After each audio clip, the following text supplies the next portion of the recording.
Utakatifu wa ndoa utamhudumia atakapoitwa mwenzi wako, sio mchumba wako. Mchumba wako ni mtoto wa mtu, acha hudumiwe na baba yake na mama yake. Kama umenielewa sema amina. Na kama ukimhudumia, muhudumie kama ndugu na dada katika Kristo. Na kesho akikukataa usianze kusema niliwekeza, ulitoa msaada. Katoe tu taarifa siku ya ibada, waliohudumia nyosha mkono sema nimehudumia, basi biashara imeisha, na wala hata usiumie. Kumhudumia mchumba, sikia vizuri hii, kumhudumia mchumba, mtu mmoja akasema ni sawa na kuandika maneno juu ya maji ya bahari. Mawimbi yakipiga yanafuta yale maneno. Kwa hiyo silalamike, mbona nilikuwa nimeandika kabisa mahali hapa. Uliandika juu ya maji ya bahari. Kumhudumia mchumba ni sawa na kuwekeza mti porini uliopanga kwenda kuukata ili kujengea, kwamba nitaukata mwezi wa 9.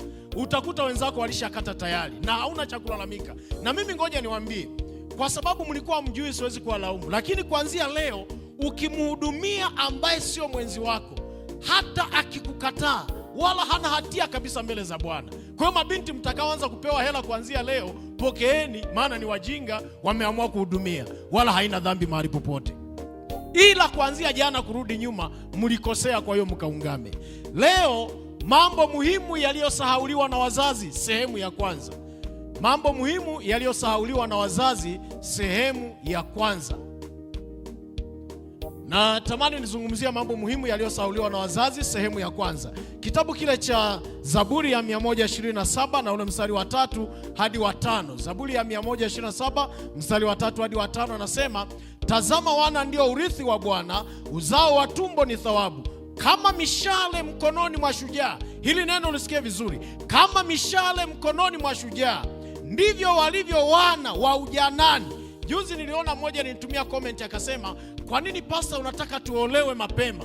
Ni heri ungesema hata basi tuolewe tukiwa na miaka 35 au 40.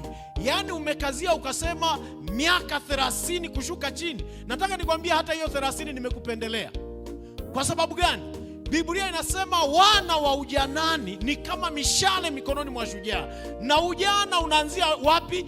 Wale ambao mko kwenye idara ya vijana na kadhalika, tunahesabu kuanzia 45 kushuka huku chini. Sasa ukishaingia kwenye ndoa una miaka 45, unaanza kuzaa watoto wa uzeeni, sio wa ujanani tena. Ndio wale wewe unamwambia uko serious, yeye anakuchekea, maana wewe na babu yake hamna tofauti. Umekomaa kabisa, unamkemea, yeye anacheka tu. Halafu anaona kabisa, wewe unadhani anaona baba, kumbe yeye anaona babu. Sasa nasema heri mtu alijazae podo lake hivyo. Hebu sikia statement. Ndivyo walivyo wana wa ujanani. Heri mtu yule alijazae podo lake hivyo.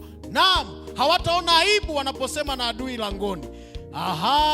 Mhubiri sura ya 6 mstari wa 3 hadi wa 4. Naomba nisome haya mafungu tu uyaone kwa leo. Mhubiri 6 mstari wa 3 hadi wa 4.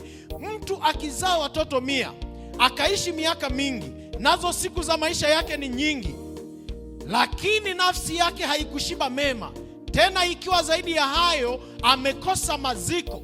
Mimi nasema heri mimba iliyoharibika kuliko huyo. Yaani hiyo huja katika ubatili na huenda gizani, nalo jina lake limefunikwa giza. Kuna mtu ambaye ana watoto 100 lakini hana wa kumhudumia, na hata siku ya maziko yake hakupata wa kumzika. Biblia inasema huyo mtu ni heri mimba iliyoharibika kuliko huyo mtu. Sasa nataka nitoe wito, jana nilizungumzia, naomba leo nisirudie sana.